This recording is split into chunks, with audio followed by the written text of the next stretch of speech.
রাতের অন্ধকারে লালমনিরহাটের আকাশে একটা অদ্ভুত নৈশব্দ।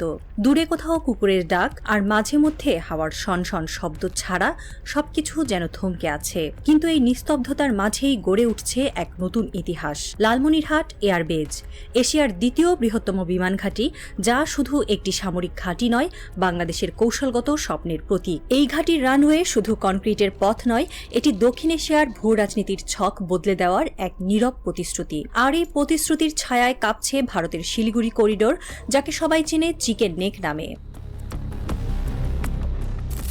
শিলিগুড়ি করিডোর ভারতের সেই ২২ কিলোমিটার প্রশস্ত ভূখণ্ড, যেটি দেশটির মূল ভূখণ্ডের সঙ্গে ৭টি উত্তর পূর্ব রাজ্যকে যুক্ত রেখেছে। এই সংকীর্ণ পথ ভারতের জন্য শিরদাঁড়ার মতো। একটিমাত্র আঘাত, একটিমাত্র কৌশলগত ভুল, আর ভারতের উত্তর পূর্বাঞ্চল বিচ্ছিন্ন হয়ে পড়বে। আর ঠিক এই দুর্বলতার উপর নজর রেখে বাংলাদেশ গড়ে তুলছে লালমনিরহাট বিমান ঘাঁটি। এটি শুধু একটি রানওয়ে নয়, এটি একটি সম্পূর্ণ সামরিক complex. Radar command, UAV operation centre, fighter squadron hanger, সামরিক প্রশিক্ষণ ইউনিট, সবকিছু একত্রিত।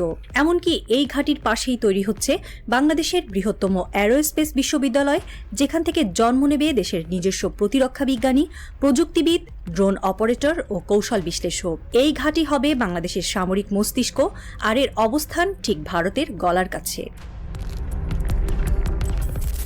কয়েক বছর আগেও বাংলাদেশ ছিল এমন একটি দেশ যারা অস্ত্র কিনতেও অন্যের মুখের দিকে তাকাতো। কিন্তু আজ ছবিটা বদলে গেছে। চীনের belt and road initiative BRI, তুরস্কের সামরিক প্রযুক্তি, রাশিয়ার অস্ত্র সহায়তা, এই সবকিছুর সমন্বয়ে বাংলাদেশ এখন নিজেকে প্রতিষ্ঠা করছে দক্ষিণ এশিয়ার একটি মধ্যম শক্তি হিসেবে। লালমনিরহাট ঘাঁটির নির্মাণ পরিকল্পনা শুরু হয়েছিল নিঃশব্দে, কিন্তু এটি দ্রুতই ভারতের কূটনৈতিক মহলে আগুন ধরিয়ে দেয়। দিল্লি বুঝে গেছে এই ঘাঁটি শুধু বাংলাদেশের আত্মরক্ষার জন্য নয়, এটি ভারতের দুর্বলতাকে কাজে লাগানোর একটি মাস্টার প্ল্যান।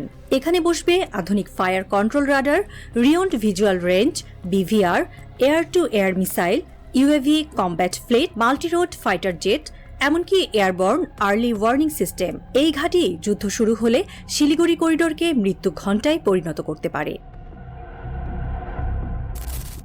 ভারতের মিডিয়া এখন এই ঘাঁটিকে নিয়ে ভয়ের আবহ তৈরি করছে। তারা বলছে এটি চীনের ঘাঁটি, ভারতের বিরুদ্ধে একটি ষড়যন্ত্র। কিন্তু প্রশ্ন হলো, ভারত কি কখনো বাংলাদেশের প্রতিরক্ষায় একটি রাডার বা বিমান দিয়েছে? বরং তারা দিয়েছে ফারাক্কার পানি আটকে রাখা, সীমান্তে গুলি আর বাণিজ্য নিষেধাজ্ঞার ভয়। তাহলে বাংলাদেশ যদি চীন বা তুরস্ক বা রাশিয়ার সহায়তায় নিজের প্রতিরক্ষা ব্যবস্থা গড়ে তোলে, তাতে ভারতের আপত্তি কোথায়? লালমনিরহাট ঘাঁটি শুধু ভারতের বিরুদ্ধে নয়, এটি দক্ষিণ এশিয়ার কৌশলগত ভারসাম্যে একটি বিশাল ধাক্কা দেবে। নেপাল, ভুটান, এমনকি মিয়ানমারও এই ঘাঁটির প্রভাবের আওতায় আসবে। আর চীন, তারা ইতিমধ্যেই বাংলাদেশকে তাদের কৌশলগত স্তম্ভ হিসেবে চিহ্নিত করেছে। এই ঘাঁটির নির্মাণে আন্তর্জাতিক শক্তির আগ্রহ কম নয়। তুরস্ক KAN যুদ্ধবিমান রপ্তানির জন্য আলোচনা শুরু করেছে। সৌদি আরব $1 বিলিয়ন বিনিয়োগে আগ্রহী। রাশিয়া Su-35 ফ্ল্যাঙ্কার রপ্তানির সম্ভাবনা নিয়ে কথা বলছে। এই দেশগুলোর কেউই ভারতের পক্ষে নয়। তারা জানে বাংলাদেশ এখন শুধু অস্ত্র ক্রেতা নয়, এটি এখন নির্মাতা, পরিকল্পনাকারী আর সাহসী নেতৃত্বের প্রতীক। ভারতের জন্য সবচেয়ে বড় ধাক্কা এটাই যে তারা আর বাংলাদেশকে পূর্বের মতো হিসেবের মধ্যে রাখতে পারছে না। আগে ঢাকা চুপ থাকতো, ভারতের দিকে তাকাতো, কিন্তু এখন বাংলাদেশ শিলিগুড়ির গায়ে ঘাঁটি বসাচ্ছে, যুদ্ধবিমান কিনছে, রাডার তৈরি করছে। আর এই ঘাঁটি যদি পুরোপুরি সক্রিয় হয়, তাহলে শুধু শিলিগুড়ি নয়, দিল্লি পর্যন্ত বাংলাদেশের নজরদারির আওতায় চলে আসবে। 4.5 জেনারেশনের যুদ্ধবিমান, long range strike drone, jam proof radar, এই সবকিছু একত্রিত হলে ভারতের আকাশে একছত্র আধিপত্যের দিন শেষ হয়ে যাবে।